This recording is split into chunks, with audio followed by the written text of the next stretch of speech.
मी रेश्मा लोकरे recipes मध्ये तुमचं स्वागत। आता पावसाळा चालू झालेला आहे, उशिरा का होईना पावसाने सगळीकडे हजेरी लावलेली आहे आणि अशा पडत्या पावसामध्ये गरम गरम खेकडा कांदा भजी आणि त्याबरोबर तिखट अशी हिरवी मिरची कुणाला नाही आवडत। आणि आज मी तुम्हाला ही खेकडा भजी तर बनवून दाखवणारच आहे, त्यासोबत हात न भरवता एकदम सोप्या पद्धतीने तेलामध्ये खेकडा भजी कशी सोडायची त्याची सोपी ट्रिक देखील सांगणार आहे।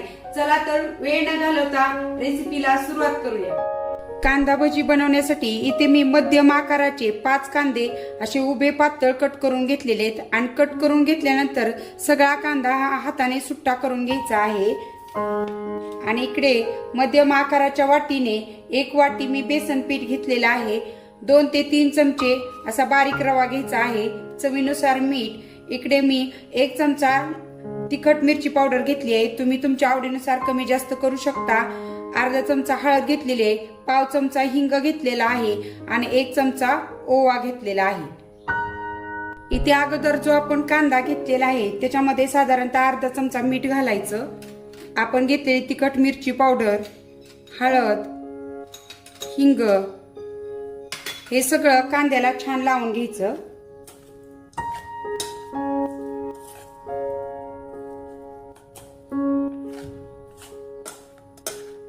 हे कांदा भजी बनवण्यासाठी आपण पाण्याचा 1 थेंबही पाण्याचा वापर करणार नाही।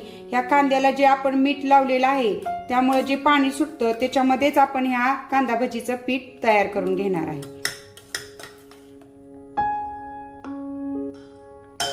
आता हे 5 मिनिटं आपण असंच ठेवून द्यायचं, म्हणजे त्याला छान पाणी सुटतं। 5 मिनिटं झालेली आहेत आणि हे बघा आपल्या कांद्याला बऱ्यापैकी पाणी सुटलेलं आहे आणि हे बघा असा आपला कांदा ओलसर झालेला आहे। आता आपण ह्याच्यामध्ये जो आपण रवा घेतलेला आहे तो घालायचा। जो आपण ओवा घेतला होता तो देखील असा हातावर चोळायचा थोडासा आणि तोही ह्याच्यामध्ये घालायचा। अगोदर आपण मीठ घातलेलं आहे त्यामुळे अगदी थोडस मीठ वरून घालतेय मी। आणि आता जे आपण बेसन पीठ घेतलेलं आहे ते थोडं थोडं करून घालायचं, एकदम सगळं पीठ घालू नका। आणि हे पीठ सगळ्या कांद्याला आपण लावून घ्यायचंय। हे भजीचं पीठ आपल्याला घट्टच ठेवायचं आहे, यामध्ये आपण पाण्याचा वापर करणार नाही, त्यामुळे कांद्याला जेवढं पाणी मीठ लावल्यानंतर जेवढं पाणी सुटलंय त्यात मावेल इतकंच पीठ आपल्याला घालायचंय। आणखीनही थोडंसं पीठ लागेल आपल्याला।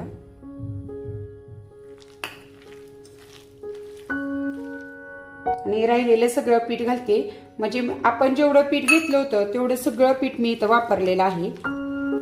फक्त घालताना काय करायचं, थोडं थोडं घालायचं ते।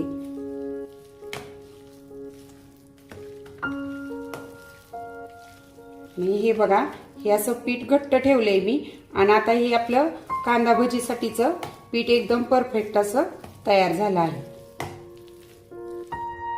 आता इथे आपलं भजी तळण्यासाठी तेलही छान गरम झालेलं आहे। इथं मी तुम्हाला खेकडा भजी सोडण्याची एकदम सोपी ट्रिक सांगणार आहे। इथे मी हाताने नाही तर चमच्याच्या साहाय्याने भजी सोडणार आहे। तर काय करायचं, एक साधा चमचा घ्यायचा, त्याच्यामध्ये असं पीठ घ्यायचं आपण जे बनवलेलं आहे भजीचं, आणि फ्रोक असतो म्हणजे काटे चमचा, त्याने फक्त असं भजी सोडायची। हे बघा इथं हाताचा कुठेही वापर करावा लागत नाही आणि अशा या पद्धतीने जर तुम्ही भजी सोडली ना खूप छान त्या भज्यांना खेकड्याचा आकार येतो। हे बघा हे फक्त असं सोडायचं किंवा असं फ्रोकवर जरी घेऊन तुम्ही सोडलं ना तरी छान भजी सुटतात। हे बघा दुसऱ्या आणि असे छान हलवून घ्यायचे। आणि तुमचं तेल हे छान गरम असलेलं पाहिजे। जर कमी तापलेल्या तेलामध्ये जर तुम्ही भजी सोडले तर ते भजी खूप तेल पितात, त्यामुळं तेल चांगलं गरम करून घ्यायचं आणि भजी टाकल्यानंतर गॅस हा मध्यम ठेवायचा आणि मध्यम गॅसवर छान हे कुरकुरीत होईपर्यंत भजी तळून घ्यायची। आणि हे बघा किती छान खेकड्यासारखा आकार आलाय ह्या भजींना।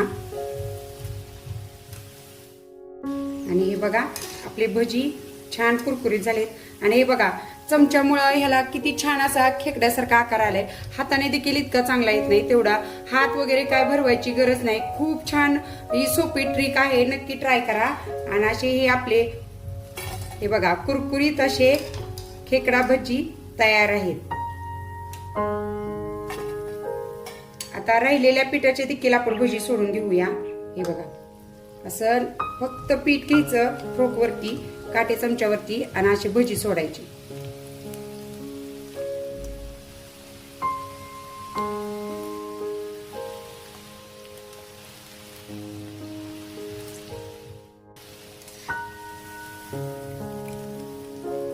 हे देखील आता आपली भजी तळून झालेले.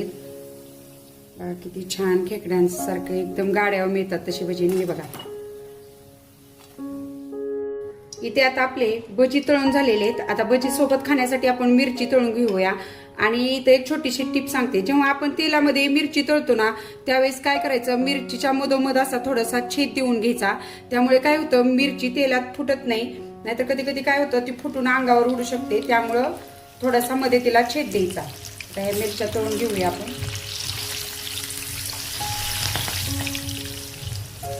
आणि हे बघा, आता आपली मिरची देखील छान तळून झाली आहे. आणि हे बघा, असे आपले कुरकुरीत गाड्यावर मिळतात. मी तर म्हणे गाड्यावर मिळतात त्यापेक्षाही छान असे हे आपले खेकडा भजी तयार झालेले. ते ह्यांना बघा किती छान असा खेकडा भजीचा आकार आलेला आहे. आपण जेव्हा हाताने तेलामध्ये भजी सोडतो त्यापेक्षाही छान आकार जेव्हा आपण ते काटे चमच्याने भजी सोडतो ना, तेव्हा त्या भज्यांना आकार येतो. हे बघा, प्रत्येक भज्याला किती छान असा आकार आलेला आहे आणि त्यामुळे ते कुरकुरीत देखील झालेले आहेत. हे बघा,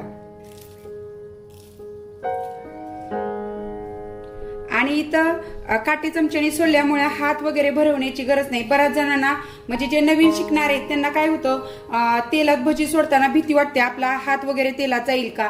त्यांच्यासाठी ही एकदम सोपी आणि छान ट्रिक आहे. तर नक्की ह्या ट्रिकने, माझ्या ह्या ट्रिकने आणि माझ्या पद्धतीने नक्की एकदा या पावसाळ्यामध्ये असे खेकडा भजी करून पहा. तर नक्कीच पडत्या ह्या पावसामध्ये तुम्ही नक्की एकदा अशी गरम गरम खेकडा कांदा भजी करून खा. आणि माझी ट्रिक कशी वाटली आणि रेसिपी देखील कशी वाटली ते मला कमेंटमध्ये नक्की सांगा. रेसिपी आवडल्यास रेसिपीला लाईक आणि शेअर करा आणि अशाच रेसिपींसाठी आपल्या चॅनेलला सबस्क्राईब करा. रेसिपी बनवण्यासाठी तुम्ही माझा व्हिडिओ निवडला त्याबद्दल मनपूर्वक धन्यवाद.